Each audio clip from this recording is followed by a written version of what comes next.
सुनो, क्या मैं तुम्हें याद आता हूँ? बताओ कौन तुम्हें 6 बजे गुड मॉर्निंग का मैसेज करता है?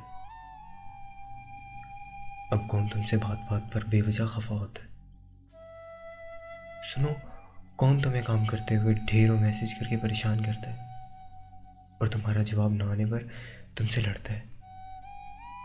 सुनो, किसको जाके कहती हो? सुनो, अब कौन तुम्हें पैरों बैठ के सोच के मुस्कुराता है? क्या तुम्हारी पलकें भी अब मुझे याद करके नम होती हैं? कुछ तो कहो, क्यों इतनी खामोश हो गई हो?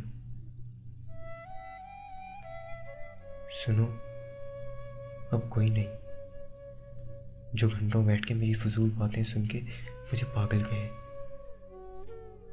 मेरे मोबाइल की स्क्रीन अब तुम्हारे नाम से जगमगाती ही नहीं।